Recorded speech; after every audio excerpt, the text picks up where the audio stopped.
नमस्कार मित्रांनो, मी doctor Nitin Bhagwat, Ayurveda practitioner, practising Ayurveda more than 17 years in Amravati, Maharashtra. परत आपल्या सर्वांचे माझ्या युट्यूब चॅनलवरती स्वागत करतो.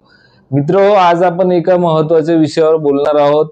एक असा गैरसमज आहे की जो आयुर्वेदाबद्दल समाजामध्ये खूप मोठ्या प्रमाणात पसरलेला आहे. तो गैरसमज आज आपण या व्हिडिओच्या माध्यमातून दूर करण्याचा प्रयत्न करणार आहे.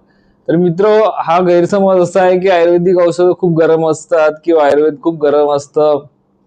मग लोक उन्हाळ्यात आयुर्वेद घ्यायचं टाळतात आणि बऱ्याच लोकांना आधीच भीती असते की मी औषध घेतल्यानंतर मला काय होणार, हीट वाढणार का, उष्णता वाढणार का. तर मित्र, हा एक खूप मोठा गैरसमज निर्माण झालेला आहे. कारण आपण जर बघितलं तर पूर्ण जगामध्ये दोनच अशा शक्ती आहे की ज्या पूर्ण द्रव्यांमध्ये व्याप्त आहेत. एक तर सौम्य आहे आणि एक आग्नेय आहे. सौम्य आग्नेयम जगतम असं म्हटलेलं आहे. म्हणजे सौम्य शक्ती म्हणजे एक शीत आणि आग्नेय म्हणजे उष्ण. जसं सूर्य आहे तो उष्ण आहे आणि चंद्र आहे तो शीत आहे. पुरुष आहे तो शीत आहे आणि स्त्री आहे ती उष्ण आहे. असे आमचे गुरु सांगतात की तामिळनाडूमध्ये जे मंदिरं असतात त्यांना फक्त दोन कलर दिलेले असतात, एक पांढरा असतो आणि एक लालसर नारंगी असतो.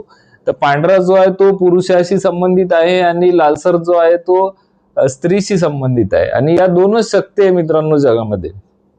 आणि असंख्य असे आयुर्वेदामध्ये औषध आहेत की जे थंड आहेत आणि असंख्य असे औषध आहेत की जे उष्ण आहे. आता आपल्याला ज्या वेळेस वाताचे किंवा कफाचे आजार होतात, वात आणि कफ जो असतो तो शीत गुणाने वाढत असतो. म्हणजे शीत गुण म्हटलं म्हणजे शीत ऋतू, जसं हिवाळा आहे किंवा आपण एसी मध्ये बसलेलो आहे किंवा आपण कूलरची डायरेक्ट हवा घेत आहे, अशा कंडिशन मध्ये वाताचे आजार आणि स्किनचे आजार, बरेचसे डिसीज हे वाढून जातात. मग या कंडिशन मध्ये आपल्याला त्या ठिकाणी उष्ण औषधं वापरावं लागतात. आणि त्याशिवाय तो कमीच होत नाही. फॉर एक्झाम्पल, आपण बरेच वेळा असं बघतो की एखादा आपला जॉईंट दुखत आहे आणि त्या ठिकाणी आपण गरम शेक दिला किंवा मग गरम तेल तेल लावलं तर आपल्याला आराम पडतो. का पडतो? कारण त्या उष्णतेने त्या ठिकाणचा वात कमी होतो, त्या ठिकाणचा ब्लड सप्लाय, ब्लड फ्लो चांगला होत असतो आणि म्हणून त्या ठिकाणचं पेन आपलं कमी होत असतं. पण आता मग आपण जर म्हटलं की आपण उष्ण औषधं घ्यायचेच नाही किंवा वापरायचेच नाही, तर मग हे डिसीज आपले बरे कसे होणार? तर हा एक महत्वाचा गैरसमज लोकांनी डोक्यातून काढायला पाहिजे की पर्टिक्युलर डिसीजेस मध्ये ज्या ठिकाणी वात आणि कफाचं डॉमिनन्स आहे, म्हणजे जे वात आणि कफ जास्त आहे त्याच्यामध्ये प्रकोपित झालेला, तिथे आपल्याला उष्ण औषधं वापरण्याशिवाय पर्याय नसतो, ते वापरावं लागतात.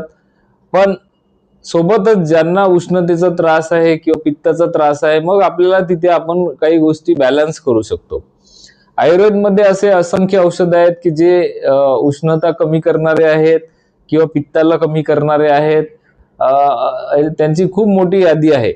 त्यामध्ये काही औषधांची मी नावं घेतो, ते ओळखीचे असतील तुमच्या. चंदन आहे, नागकेशर आहे, उशीर आहे, नागरमोथा आहे.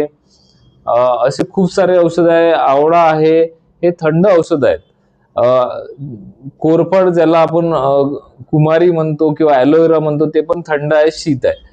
मग त्यामध्ये प्रवाळ पिष्टी आहे, हे खूप थंड औषध आहे. मोती, समुद्रामध्ये जो मोती असतो त्याचं पावडर बनवलं जातं, मोती पिष्टी, त्यापासून कामदुधा नावाचं एक औषध बनतं, ते पण थंड आहे. चंद्रकला रस, ताप्यादी लोह, उशिरा असो, असे असंख्य औषधं मित्रांनो थंड आहे. त्याच्यामुळे आयुर्वेद औषध घेताना कधी काळजी करायची नाही की मला उष्णतेचा त्रास होईल किंवा मला हीट वाढेल किंवा पित्त वाढेल. अजिबात विचार करू नका. कारण की ज्याला आयुर्वेदाची माहिती आहे तो बरोबर तुम्हाला बॅलन्स औषधं करून देणार आहे. कदाचित एखाद्या वेळेस तुमचं पित्त वाढलं किंवा उष्णता वाढली तर त्यामध्ये पण काही गोष्टींचा वापर करायला आम्ही सांगतो पेशंटला, जे घरगुतीच अवेलेबल असतात. आवळ्याचा मुरब्बा खूप थंड असतो. गुलकंद, गुलाबाच्या पाकळ्यांचं खूप थंड असतं. खडी साखर ही जी आहे ही खूप थंड असते. यांचा वापर जर आपण केला तर आपण त्या औषधांची उष्णता कमी करू शकतो. पण याचा अर्थ असा नाही की सगळेच औषध हे उष्ण आहे. असंख्य औषधांचे मी नावं सांगितले, खूप सारे नाव मी आणखी सांगू शकतो, पण व्हिडिओ मोठा होईल.